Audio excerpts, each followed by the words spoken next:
Now on News 6, a woman defrauded out of nearly $200,000. Why? Why did it happen to me? What made it seem like she was talking with her bank. Plus, a plan to stop flooding by raising a local road. Full price tag for LCAM is estimated at a little over $6 million. What needs to happen to make it a reality? And explore the attractions that sparked Florida's theme park tradition. This is News 6 Mornings. Hey guys, it's Monday. It's Monday. It's Monday, 7 a.m. I'm Crystal Moyer. I'm Justin Moore. Trooper Steve watching the roads, and there is plenty to watch out there. We'll have an update on that in a second. But first, Chief Meteorologist Candace Campos leads us off with this Cinco de Mayo forecast tonight. It is Cinco de Mayo. It is Cinco de Mayo, and if people are making plans in the afternoon after work, could run into some showers. We're really talking about between 2 and about 7, so around that kind of that dinner time, unless you're, your dinner's a little later. But at the end of the day, it's just going to be another very summer-like day across Central Florida, Justin. As we take a live look outside, downtown Orlando, brought to you by Light Orlando, delivering hope together. A nice start to the morning, mostly dry, kind of muggy out there already. We're at 68 in Orlando. Along our coastline in Melbourne, we're at 70, but same temperature there in Seminole County, there in Sanford. So as we take you here throughout the next few hours for the bus stop, as everyone's out the door, we only have a couple weeks left of our bus stop forecast as school wraps up at the end of the month already. We're going to be nearing 70 between now and about 9 a.m. A dry morning cannot say the same as we head into the afternoon. Our temperatures will, again, continue to rebound above average into those mid to upper 80s, but the chance for showers and thunderstorms will start to develop after about 2-3 o'clock. So our severe weather risk for today is still a level 1 out of 5, hovering just west of I-4 towards the coastline. So this area will have the highest chance of seeing some strong to severe storms, and we're looking at that potential really starting to go up between about 4 and 6 o'clock. Our coverage sits about 50%.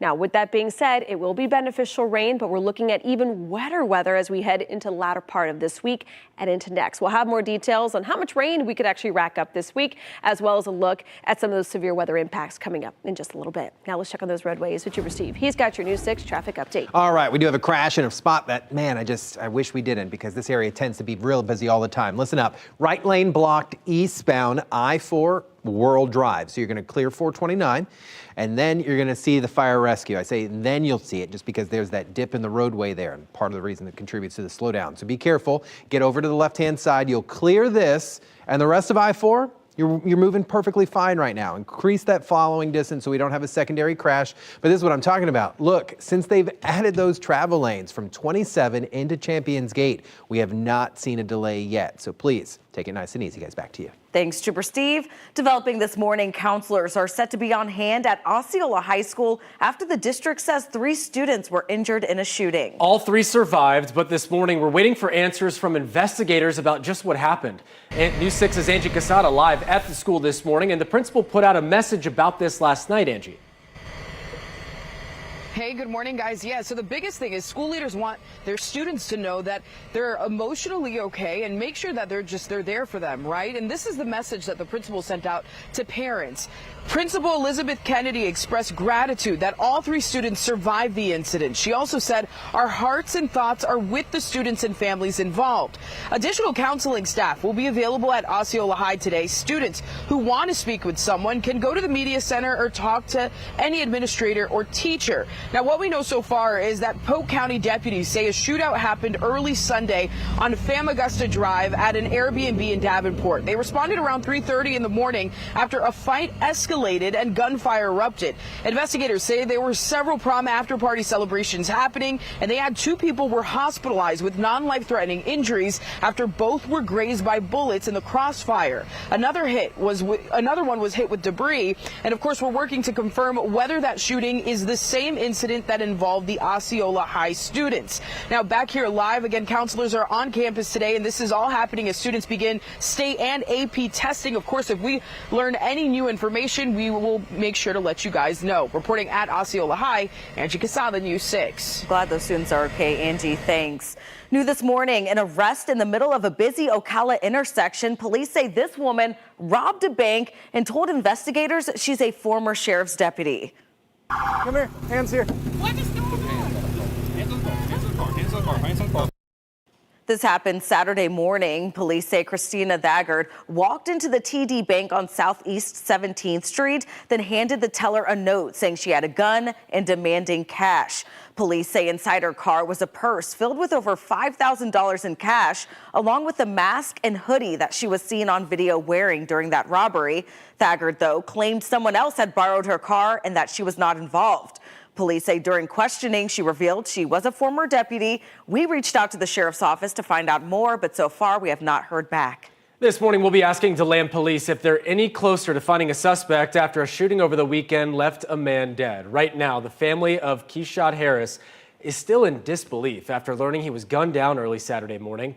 Investigators say a fistfight broke out between several men at McCabe's Bar on North Amelia Avenue. This led one man to pull out a gun, shooting Harris in the chest 6 times. News 6's Jarrell Baker talked to Harris's family just hours after the violence. Did he know the people that? Oh, yeah. He know the people that did it. So for y'all to sit there and shoot him as many times as y'all did, that was overkill. That was very personal. And it did not have to come to that because Keshad never harmed anybody. The family says Harris was a loving father to a young son. A bartender who tried to stop the fight was also shot in the hands, but will be okay. Police say the suspect fled the scene, possibly in a car. If you have any information about this, call DeLand Police. The resentencing trial of Troy Victorino and Jerron Hunt are expected to wrap up sometime this week. Both men originally sentenced to death for killing 6 people inside of a house in Deltona back in 2004 in a case that became known as the Xbox murders. But those sentences were later tossed out because of changes to state law. The resentencing for both men is being held together, but they have separate defense teams. At least 8 of the 12 jurors must recommend the death penalty for the judge to have that option. Happening today, the Trump administration is restarting collections of defaulted federal student loans. Now, millions of people who borrowed money for their education are at risk of having their benefits or wages garnished. Amy Kiley has more on what experts say borrowers should do, even if they don't think they've defaulted. You can't just say, well, I think that'll all work itself out. Collection of defaulted federal student loans resumes today after a 5-year pause related to the pandemic. Defaulting usually means missing payments for 270 days or more. The government says that can now lead to garnishment of state or federal benefits. It says it'll start garnishing wages this summer. If your debt gets sent to collections, that goes onto your credit report, and that can impact your ability to get an apartment, a mortgage, a car loan, even some employers' check. The Department of Education estimates about 5 million borrowers have defaulted on student loans. It says another 4 million are at least 90 days late on payments. Experts suggest all borrowers visit their loan provider's website to confirm their status and update their contact information. If a person is worried about defaulting, experts say they could look into an income-based repayment plan. Payment pauses, called deferment or forbearance, or consolidation or refinancing. The DOE says a person with a defaulted loan can learn their options through the Student Aid Office's Default Resolution Group. They might be able to restore their status through a process called rehabilitation. It's time to, buckle down and figure out how you can make those payments. Amy Kiley, News 6. Just ahead of hurricane season, the city of Deltona could soon be one step closer to financing a project to elevate part of a busy street. The issue is with a stretch of Elkham Boulevard where flooding from recent hurricanes, every time a hurricane comes through, it's left part of that road underwater. News 6's Stephanie Rodriguez live in Deltona with the details on this. So how much will this cost taxpayers, Stephanie? Hopefully not as much as people might think. That's because the City Commission is set to vote today to accept a grant to lift part of the road here to give the water somewhere else to go. How many times has this area flooded? About 4. Donald Burke was one of the many Deltona residents lining up sandbags outside of his home off Elkham Boulevard last year before Hurricane Milton passed through. He shared what it was like when Elkham was full of water after back-to-back hurricanes in 2022. You couldn't get out of here. It was flooded for, I'd say, 4 weeks before it went down. The road has 2 lakes on the north and south sides, making it prone to flooding. The Public Works Department has been working with the Florida Department of Emergency Management to try to secure a grant to raise the road to stop it from filling up with floodwaters during hurricanes or after heavy storms.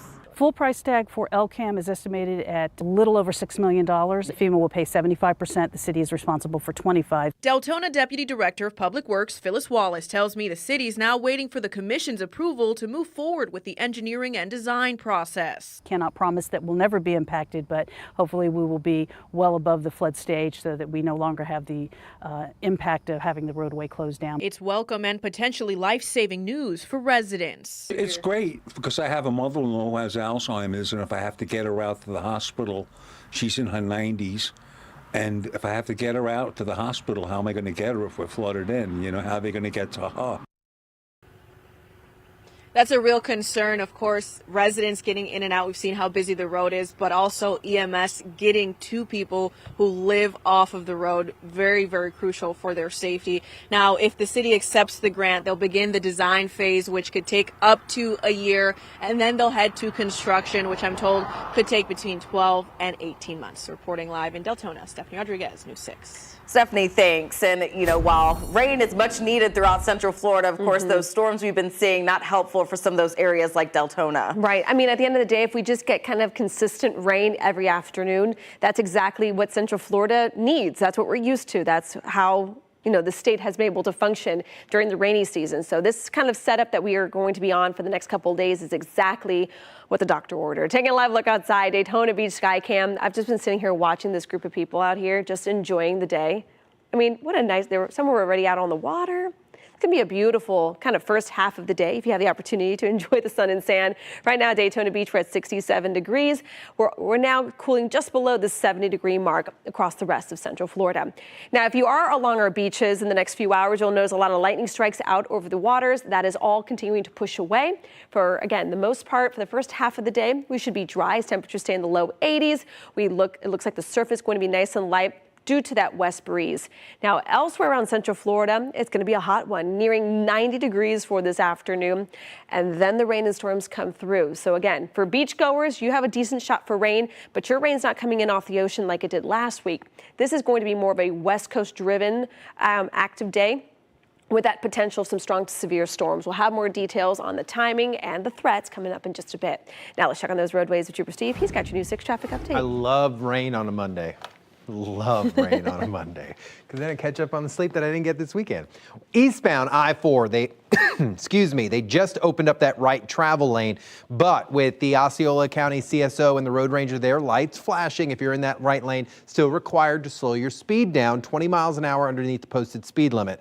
Again, eastbound I-4 at World Drive. This is causing a little bit of a delay from Champions Gate, but you're not seeing that just east of that area. Drive time on the increase, 21 minutes from Osceola Parkway to downtown Orlando, and then 19 coming in from Sanford. Four Corners, you guys look good. 27 eastbound along Earl Bronson Memorial Highway, approaching the 429. You're clear pretty much all the way through Celebration. Guys, back to you. Thank you, Steve. 7:13 now. A woman conned out of thousands of dollars, now left in emotional distress. Why? Why did it happen to me? For my entire life, I was trying to be a good person. Straight ahead, how she was convinced she was talking to her bank. Plus, the trial against Sean Diddy Combs moving forward, the serious charges he's facing, and what we're learning about who's expected to testify.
It's a disturbing scheme that left a local woman in financial ruin and emotional distress. Yeah, a 74-year-old widow conned by crooks, losing nearly $200,000. New this morning, investigator Louis Bolden shows us how to avoid becoming a victim in this week's Schemes and Ripoffs Alert. I remember I was dusting the house when the phone called. It was a simple scheme. A phone call that appeared to be from Elizabeth Bauman's bank, a call that led her to financial ruin. Why? Why did it happen to me? For my entire life, I was trying to be a good person. According to the police report, Bauman was defrauded out of nearly $200,000 when someone claiming to be from her bank said they needed to verify if two different $5,000 transactions were Bauman's. When she says she didn't make the charges, the people on the phone said they needed to investigate the fraud. How did those scammers learn about my name, my phone number, they knew everything about me. They told her her account had been compromised and she needed to remove her money. She started with $90,000. Over the course of several days, she made multiple withdrawals: $13,000, $11,900, $15,000. Then she was advised to transfer the money to crypto, and she unknowingly sent it right to the crooks. Telling me all the time, every day, that as soon as the investigation is over, everything will be returned. Did you ever question that this could be a scam? No, because I have never ever heard anything before like that. Unfortunately, it happens all the time. Last year, according to the Federal Trade Commission, Floridians lost $885.5 million to fraud. And number 3 on the list of fraud categories is imposter scams like the one you just saw. Remember, don't fall for the scheme, don't get ripped off, but if you do, email me at theinvestigators@wkmg.com. I'm Louis Bolden, News 6. Happening today, jury selection is set to begin in the trial against Sean Diddy Combs, the entertainment mogul charged with racketeering, conspiracy, sex trafficking, and transportation to engage in prostitution. Prosecutors argue he drugged his alleged victims and forced them to engage in sexual acts. Sources say at least 4 witnesses are accusers who have already filed civil suits. The central witness is Cassie Ventura, Combs' ex-girlfriend. If convicted on all counts, he could get life in prison. Combs is pleading not guilty.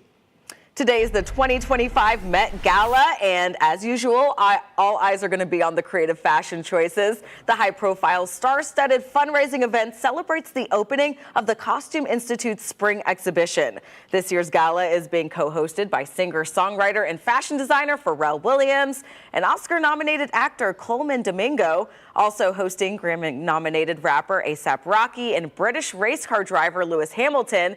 This year's event is highlighting and paying homage to the evolution of black menswear. Well, now to a childhood dream come to life. During the Formula One race in Miami over the weekend, Lego displayed life-size race cars made of Legos. It took nearly 400,000 bricks to build just one of these cars. And yes, you can even drive them. The cars were created by a team of 26 designers, engineers, and Lego builders. It took more than 22,000 hours to build 10 cars. I'm going to encourage everyone to go back to Click Orlando, watch this again, and zoom in on it. You can see, I just ran up to the cameras. Every little brick. Every tiny, that's real Legos. That's really, you have like master builders. Imagine that, though. And then you have people who build like Lego cars. What do you call those? I don't know, but imagine like asking somebody, what do you do for a living? And it's Lego like, well, the builder. last couple of years I've been building an a F1. car made entirely out of Legos. Oh, you work for F1. What company? Lego. Lego. It's We're like jumping on the scene here. The difference between like us on the beach versus real professional sandcastle builders. Right. Exactly. That's That's next level. I mean, if you go to Legoland, they have a whole, Right. car pit section where you can sit in a Ferrari and stuff, which is just Wild, man. Wow. so cool. Yeah. Some talent. It's not very, cushiony on the tushy. No. But, No. it is what it Wouldn't is. expect it. Yeah, Stepping on that would hurt. I know. Weather alert day across Central Florida as we are going to see another active afternoon. This time it's going to be in the afternoon compared to yesterday, where yesterday was just beneficial morning rain. Today we have the heat, we have the humidity that will be building up before the rain gets here, and that's going to kind of fuel more instability. Hence why today we are under now a level 1 out of 5 for severe weather. Now after today, our rain chances are going to dip a bit. I wouldn't say completely dry, but a little drier than what we're experiencing today for Tuesday and Wednesday. As rain chances will go down, temperatures will climb even further though, because we won't have that rain-cooled air to help bring down those temperatures. So we'll be in those low 90s for the next few days before another kind of soggy weather setup continues into the latter part of the work week, with rain chances even higher than what we're going to see today. Now, temperatures out the door on this Monday, upper 60s to low 70s. But again, we do have that level 1 out of 5, basically an isolated threat for a few strong to severe storms hovering just west of I-4 towards 95. This right here is really going to be that main collision zone. So now let's put the clouds and rain forecast on top of that, and you can see by about 2 o'clock, that's where we will start to see all of a sudden the cloud cover starts to develop, the clouds get a little darker, and then the torrential downpours start coming through. Will be very scattered in nature, then turns a little more widespread as we will watch that collision between about 3, 4, 5 o'clock. Some of the stronger storms could actually get pinned up along the coastline, so Brevard County, southern Volusia County could see kind of the worst of the rain, or the heaviest of the rain, I should say, and then by 7, 8 o'clock, the moment the sun goes down, that instability gets zapped out, and then rain chances taper off. Now let's check on that hour-by-hour forecast for today, closing in at near 90 degrees. Our rain chances this afternoon at 50%. So what does the level 1 out of 5 severe weather risk entail? We're talking about frequent lightning, some gusty winds at times, gusting upwards about 40 to 50 miles per hour. We're not looking at a big flooding threat. Of course, if we have rain kind of sitting over the same area for a little bit, we could rack up more than an inch of rain. But again, flooding not the biggest concern, with the possibility of a low-end threat for some hail. Then as we move through the rest of the week, again, a little bit of a lower chance for rain Tuesday and Wednesday, and then the blow up. You can see all that atmospheric moisture that will be present on Thursday and again Friday, and we could actually be tapping into more moisture coming out of the Gulf that will add even more rain by the weekend. So let's just say between now and Friday, some of our modeling is showing upwards about 1 to 2 inches of rain when it's all said and done. So hopefully we get some more beneficial rain, and hopefully not much more in the way of severe weather. Now let's check on those roadways with Trooper Steve. He's got your News 6 traffic update. All right, we do have a crash southbound Orange Blossom Trail right here at Lee Road. So this is I could probably throw a rock to it if I stepped out into our parking lot. 2 lanes currently blocked as you're headed southbound at that intersection. This area gets very busy. Maintain your lane until it's time to switch over, because a lot of you guys switch to the right travel lane and then it ends up being the turning lane. It's a mess. Further east of there, this is going to be Lee Road at Addison. Nice and smooth, no issues. We're looking really good. That earlier crash eastbound along I-4 at World Drive, it's still there, but all your lanes are still open. We'll clear it out soon. Guys, back to you. Thanks, Trooper Steve. Life before Disney World. It's been a minute since Orlando has that, right? Well, at the bottom of the hour, with just days ahead of the grand opening of Epic Universe, we're going to take a look at the theme parks that first made their mark in Orlando. But first, frustration at airports across the country, the crucial shortage causing major cancellations, and what it could mean if you have a trip coming up.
With the busy summer travel season just weeks away, travelers are already dealing with major delays. At Newark Airport alone, there were nearly 100 cancellations on Saturday, almost 400 delays as well, all because of technical failures and a lack of air traffic controllers.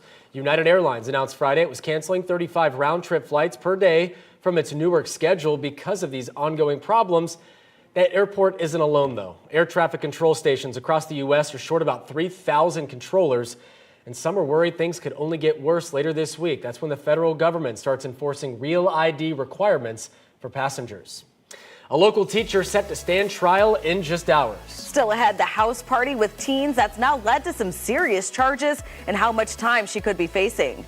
And 3 students from a local high school injured in a weekend shooting. The new details we learned overnight and how the school district is helping classmates cope.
Live with clickorlando.com. You're watching News 6 Mornings. Good Monday morning. I'm Chief Meteorologist Candace Campos, downtown Orlando right now. A nice start to the day, albeit but on the muggier side. We're in the 60s and 70s now throughout the day. It's going to be hot, closing in on near 90 before we have the sea breezes develop. Rain coverage for today is about 50%, but areas from I-4 towards our coastline will be under a severe weather threat. Gusty winds, lightning, all will be a possibility, lingering from about 2 till about sundown. So scattered showers producing gusty winds, heavy rain as well. We're going to taper off the rain a bit towards Tuesday and Wednesday with another round of rain towards the end of the week. Now let's check on those roadways with Trooper Steve. Right now we're seeing 3 different crashes in the eastbound direction of I-4, but all of them have been cleared out from the roadway. One of them right there off to the right-hand side at the 65-mile marker, leading us to those slowdowns just before State Road 429. Your drive time, 24 minutes from Osceola Parkway to downtown. And then look at that, how quickly that changed. Southbound OBT at Lee Road. The delay is gone, but there is a report of a crash there blocking a turning lane. The news continues next. We'll get updates on any of our stories, clickorlando.com. This portion of the news is sponsored by AK Certified Roofing. Live with clickorlando.com. You're watching News 6 Mornings. It is 7:30 on this Monday. Let's get a check of our top stories. Counselors will be on hand at Osceola High today after the district says 3 students were injured in a shooting over the weekend. The school says all 3 are expected to survive. And jury selection is set to begin this morning at the trial of a former Brevard County teacher. Carly Anderson is accused of disorderly conduct, disorderly intoxication, and resisting officers after an alcohol-fueled house party involving teens back in January. And starting today, millions of Americans who are in default on their student loans could have some of their wages withheld by the government. Those collections were on hold for years because of the pandemic.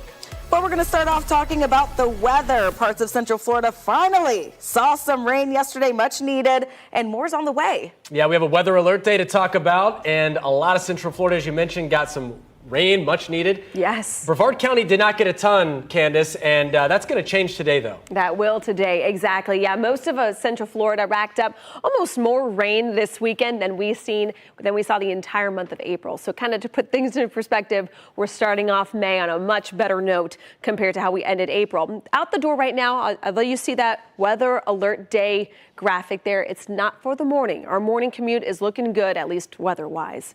Actual roadways. I'll leave that to Steve. But if you're planning on enjoying the theme parks this afternoon, again, it's going to be a hot day, but it's one of those days you want to make sure to plan the outdoor attractions earlier in the day. 1, it's cooler, and 2, it'll be drier because after about 2-3 o'clock is when we will be kind of dodging those rain and some storms, which will have the potential of turning strong to severe. So it's the collision of those sea breezes today is going to be mostly driven by the west coast sea breeze, which is why it will be pitting most of the activity from I-4 towards our coastline. So as Justin mentioned, as of today, it looks like Brevard, Orange, Osceola County might see the most of the rain, but that doesn't mean the rest of Central Florida won't get in on some of the action. We'll have more details on what that storm threat means for you coming up in just a bit. Now let's check on those roadways with Trooper Steve. He's got your News 6 traffic update. Anytime I see that monorail, all I think, yeah. Please stand clear Por of the favor, doors. Por favor, mantenga sus manos. If you're local, that's how you know. I-4, we're looking pretty decent. It's not great, it's not bad, but we're starting to slow down. Right side or left side of your TV screen right now, you can see those eastbound delays starting to slow down out here. The crashes have been cleared. It's the morning commute now at 7:32 in the morning. So just be careful. Drive times on the increase, especially now coming in from Sanford to downtown Orlando, to State Road 50, 25 minutes. No crashes, but 25 minutes. Guys, back to you. Thanks, Trooper Steve. Today, counselors will be on campus at Osceola High School as students return after a weekend shooting left 3 of their classmates hurt. And it comes as we learn new details about just what may have happened. News 6's Angie Casada joins us live from that school this morning. And Angie, what do we know so far about this? Hey, Crystal. Yeah, that's right. So school leaders say that they're focusing on supporting their students' emotional well-being and just supporting that with extra counselors here on campus. Now, a message sent to parents last night by Principal Elizabeth Kennedy saying any student who would like to talk to someone on the counseling team is asked to let an administrator know as soon as they arrive here on campus this morning. Her message went on to say that students are not alone and that the Cowboy family stands united in compassion and strength.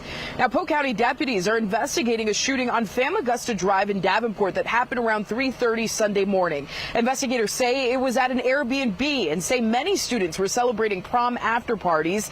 And they say a fight escalated into gunfire where 2 people were grazed by bullets and another injured from debris. Investigators haven't confirmed if this is the same shooting involving the Osceola High students, but the timeline and details strongly suggest a connection. Now, the school back here live, the school's message today is clear that no one has to go through this alone. Of course, if there's any updates in this incident, we will be sure to let you know. Reporting live in Osceola High, Angie Casada, News 6. Angie, thanks. Happening today, the trial is set to begin for a Brevard County teacher accused of attending an alcohol-fueled house party with teenagers. Carly Anderson faces multiple charges after police say the party got out of control and she wasn't alone. Investigators say it happened at the home of a former Roosevelt Elementary principal. News 6's Mark Lehman joins us live in studio. And Mark, she turned down a plea deal. Yeah, the state said that was on the table until Friday afternoon, but there's been no indication it was accepted. With the deal no longer available, the defense is preparing to bring Anderson's case in front of a jury. Hey, whose party is it? Today, one of the 2 Brevard County educators accused of being involved in an out-of-control house party with teenagers is expected to go to trial. I was here hanging out at this party. I mean, what the What's wrong with them? Carly Anderson is charged with disorderly conduct and intoxication, as well as resisting an officer without violence. Police say the, quote, white lie party took place at the home of Elizabeth Brodigan Hill, the former principal of Roosevelt Elementary. Anderson was also a teacher at Roosevelt at the time. Officer Brown, tell them and put me in handcuffs. What the is wrong with them? Initially, police recommended felony charges for both Brodigan Hill and Anderson. When Anderson's charges were reduced to misdemeanors, she was allowed to work again at Saturn Elementary, but once body camera video was released, the district placed her on leave. No, you tell Cocoa Beach has gone mad and nasty. Last week, Anderson was back in court where her attorney tried to have her case dismissed, but the judge sided with the state to strike the motion. The court does find that the motion to dismiss filed by the defense is legally insufficient. If found guilty, Anderson faces up to 60 days in jail on her first two charges and up to a year on the resisting arrest charge. Jury selection is expected to begin at 9 this morning. We will keep you updated with the developments. Justin. Should be interesting. Thank you, Mark. Also happening today, lawyers for suspended Orlando Commissioner Regina Hill will be in court to try and get records from several witnesses. Hill is facing charges of exploiting a 96-year-old woman by using her life savings to purchase luxuries for herself. She was suspended from Orlando City Council last year after the Florida Department of Law Enforcement arrested her. During her pretrial hearing last week, we learned her trial is now delayed until at least August. We will be in court today, and we'll let you know what happens on air and on clickorlando.com. A terrifying moment inside a Fairview Shores home after a suspect on the run burst through the front door and was taken down right in front of the people living there. Can you imagine? It happened yesterday afternoon near Santee Street. That's where Bobby Barnett says his roommate watched as officers ran in and tackled the guy in their hallway. We're told deputies were chasing him because the suspect was driving a stolen car. He let himself into our house and really freaked my roommate out, and then the cops come running in after him and tackled him, I think, in the hallway. I'm about to go put 3 or 4 deadbolts on my door and, a chain lock. Not a bad idea after all that. Barnett says he's grateful no one was hurt and the suspect is now in custody. Police have not released details about the suspect or if he's going to be facing any charges. The conclave to elect a new pope starts this week. Cardinals from around the world will gather in the Sistine Chapel to choose the new leader of the Catholic Church. But before that starts, Cardinals spent yesterday at a morning mass for the late Pope Francis. In just days, they'll be deciding on his successor. The tradition has remained mostly unchanged for 800 years, highly carried out in secrecy. The Cardinals will stay in the Sistine Chapel until a new pope is elected. Some Catholic followers say they hope the new pope carries Pope Francis's ideals. I was very happy with the last pope. I hope that it's also somebody that's tuned into this time rather than being so too much oriented towards the past. Pope Francis died last month at the age of 88. The conclave is set to officially begin on Wednesday. President Trump says China wants to make a deal when it comes to trade, but says he won't drop the stiff tariffs on the country to get them to the bargaining table. We lost $1 trillion to China. $1 trillion. That means we're not losing $1 trillion when we go cold turkey because we're not doing business with them right now. And they want to make a deal. They want to make a deal very badly. The interview with NBC came as even more tariffs took effect this weekend on imported auto parts. The president, though, said the tariffs will make America rich in the long term, even if it causes a recession in the short term. I think we're going to have the greatest economy in the history of our country. I think we're going to have the greatest economic boom in history. Trump is set to meet with newly elected Canadian Prime Minister Mark Carney tomorrow. We're waiting to see the impact of that much-needed rain and what it had this weekend on the brush fires burning across central Florida. One fire on Friday forced a brief evacuation order in Marion County. Another fire shut down International Speedway Boulevard in Volusia County. And you can see in this live map from the Forest Service that several of those fires are still considered active. Those are the ones in red there. The good news this morning, all of them are now mostly contained. And even better news, we do have some weather moving through once again. Chief Meteorologist Candace Campos joins us now. We need the rain, Candace. We don't need the severe nature that these afternoon storms could bring us today. So that's why Sunday's rain was the perfect kind of rain to start off the work week because, one, it gave enough rain across most of central Florida that's starting to hydrate the soil. So if we do get any strong storms, we get a lot of lightning, it will kind of not spark as quickly compared to when we were extremely dry. Looking at the fire danger, we are now looking at the medium side of things for most of central Florida. Our air has a lot more moisture to it, but just this month, the 4 days that we've had so far this month, we've actually tripled the rainfall totals in Orlando compared to what we saw all April long. So we are certainly on a good trend. Speaking of our trends, we are going to stay on the soggy side of things. Even with only a 20% chance along I-75, it's still going to have the chance for a couple of those pop-up scattered showers. But the collision zone, once again, will be between I-4 and 95 this afternoon with our coverage up to about 50 to 60%. We'll dial the rain chances down a touch on Tuesday and Wednesday before we really start to surge those numbers back up. We're watching kind of an upper level low that will start to move into the northern Gulf by this weekend, and that is expected to kind of juice up the atmosphere. But like Justin said, unfortunately, the rain is coming with the threat for severe weather, level 1 out of 5. We'll be pinpointing the timing of it and those impacts coming up in just a bit. Now let's check on those roadways with Trooper Steve. He's got your News 6 traffic. How are we doing on a Monday at what, 7:30-ish? 7:30-ish. 7:41. Not too bad. If you're headed westbound through downtown, you're good. Eastbound is the slowdown. If you look right side of the screen here, right at Cayley, we are probably about 20, 30 mile an hour. So just take it nice and easy, please. And then we angle out a little bit. And then you're seeing those west and eastbound delays. 50, City of Orlando, right there at Mills, but that happens all the time. Crash cleared OBT at Lee Road, just outside the station, and then that earlier crash off of University Boulevard at Hall, also clear. Today, I'm going to be hanging out in the Champions Gate area. I don't know anybody who proactively does that, but hop in the truck with me, 10 a.m. today, and we're going to see how that extension of the travel lanes has really helped us out. Guys, back to you. Thank you, Steve. Some big changes could be coming for Florida students after lawmakers approve a new cell phone ban in schools. Coming up, how it could potentially impact your kids in the classroom. Plus, I'm Bridget Ellison at Legoland Florida Resort, and it is also the site of the very first theme park for the state of Florida, Cypress Gardens. Coming up, a trip down memory lane of Florida's oldest attractions. First, though, a deadly plane crash in a Southern California neighborhood. What we're learning about the final moments before impact and the heroic response from firefighters.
Two people and a dog are dead after a plane crashed into a Southern California neighborhood.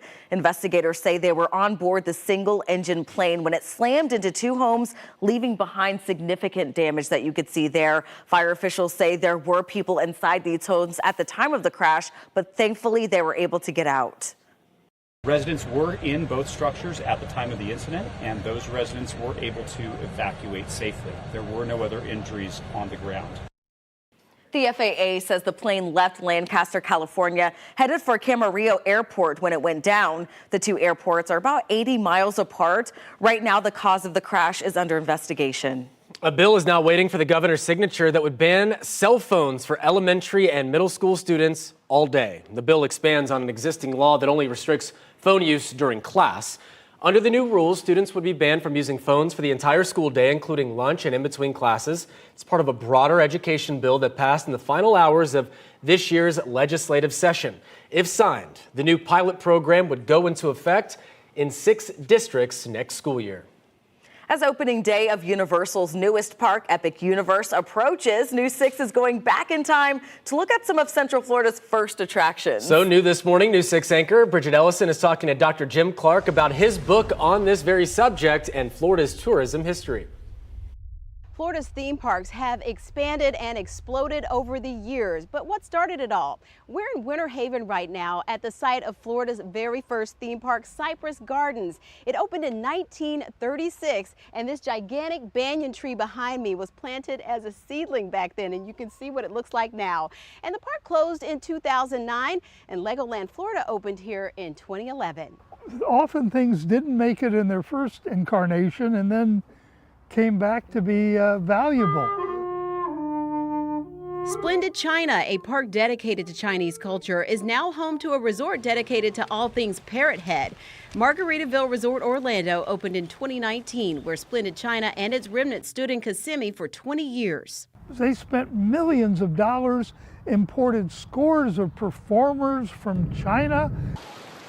Orlando's iconic water park, Wet n Wild, closed in 2016 to make way for Universal Orlando's Endless Summer Resort. And it was kind of one of the overflow things where you could, hey, let's spend a day there. It wasn't as expensive at Disney. The Western theme park in Ocala's Six Gun Territory opened in 1963. They'd have the shootout every day on Main Street.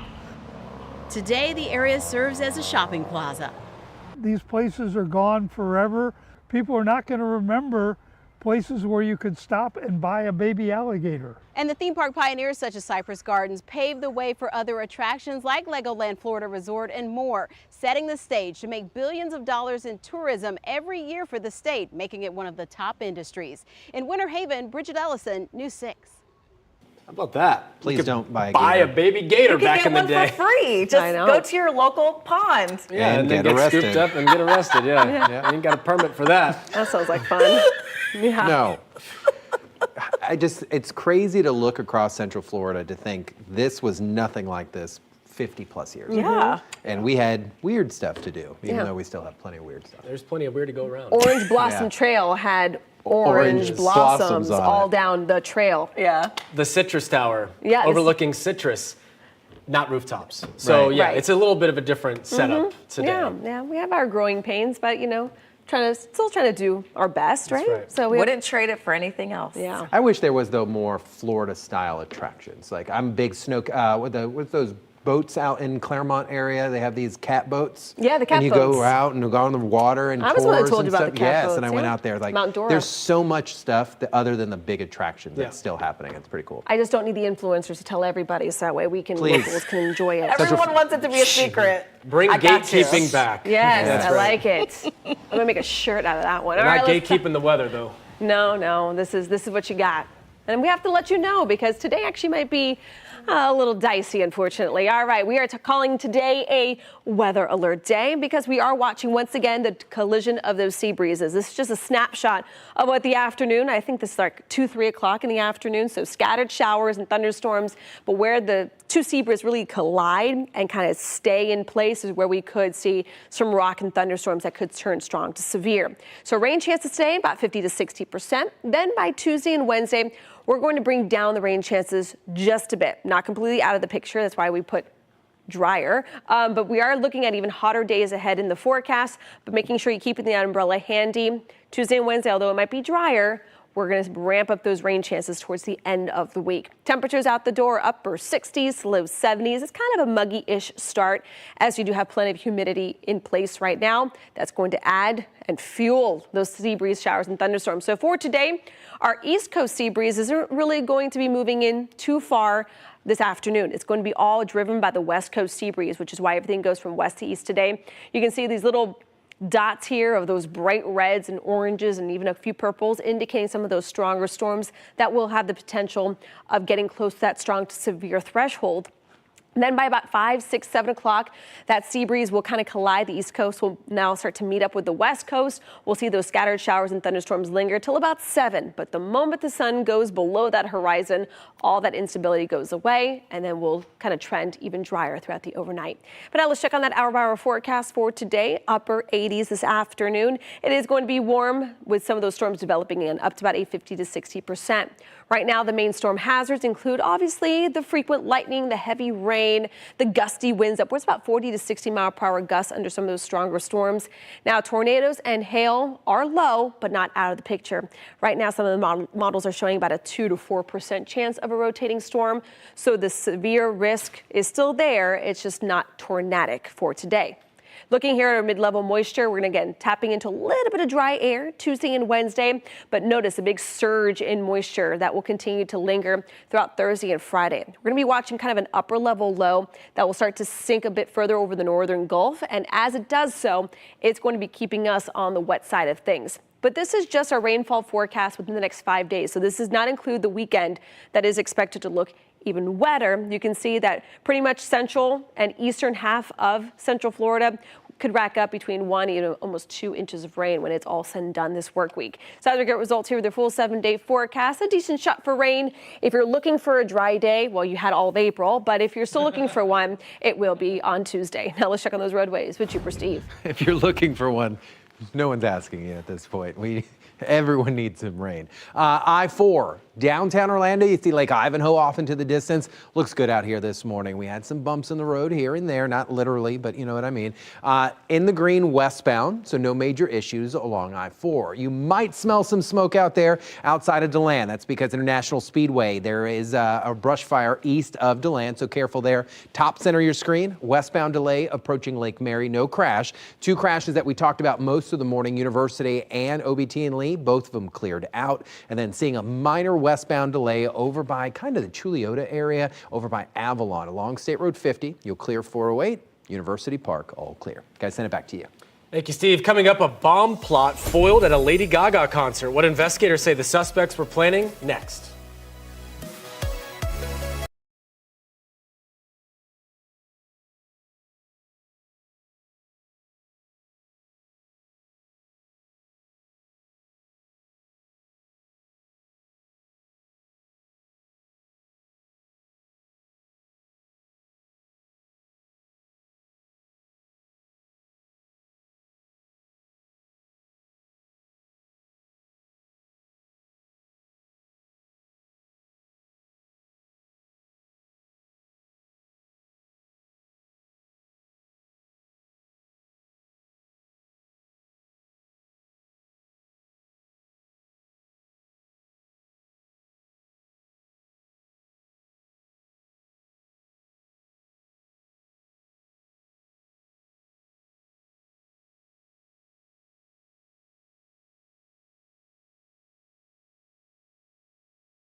We're following new developments out of Brazil. 2 people arrested accused of plotting to bomb a Lady Gaga concert. Authorities say the suspects plan to target Saturday night's free show in Rio de Janeiro. Investigators say the suspects tried to recruit kids online and plan to use homemade bombs in a coordinated attack. Officials believe the motive was to gain notoriety on social media. Police intervened in time and the concert was able to go on. Most Daytona Beach residents can put away the pot. The city has lifted its boil water advisory for about 98% of customers. Stop laughing, Steve. The notice was issued Friday and dropped yesterday after 2 days of clear water tests. Now, 4 areas, including parts of Bevel Road, North Beach Street, Concept Drive, and Bridgeport Drive, are still under the advisory. For neighbors who live there, the city says you got to keep boiling that water for drinking, cooking, or brushing your teeth until further notice. Today is Melanoma Monday, a national day to raise awareness about the deadliest form of skin cancer. So doctors say melanoma is highly treatable if caught early, with a 99% survival rate in early stages. Dangerous sun exposure, including repeated sunburns, is one of the biggest risk factors. Doctors say to reapply sunscreen every 2 hours or every 30 minutes if you're swimming or sweating. Candace. Even get a sunburn, even when the clouds are overhead. Don't forget, as we take a live look outside downtown Orlando, we're starting off our morning mostly dry, upper 60s to low 70s, but into the afternoon, tons of sunshine will turn into partly cloudy skies. Then the rain starts to roll through. Coverage for today sits at 50%. Embedded in some of this activity, though, we'll have some strong to severe storms, so making sure you're staying weather aware. Most of the activity will be tapering off as the sun goes down. We'll bring down rain chances a bit Tuesday and Wednesday, but as of now, it looks like things will be staying very unsettled towards the end of the week and into the weekend, with rain chances up to about a 60 to 70%, Steve. Roadway's not horrible this morning, but it's definitely Monday out there, so please pay attention. I-4 at Lee Road, this looks great. No problems here. Your express lanes also running up to speed. 2 crashes that we talked about most of the morning. They are clear. Just take it nice and easy for me this morning. All right. Thanks, Steve. And thank you for joining us. We break news on clickorlando.com. You can also find all of our stories on our new 6 Plus app for your TV. Hope you have a great Monday. Take care.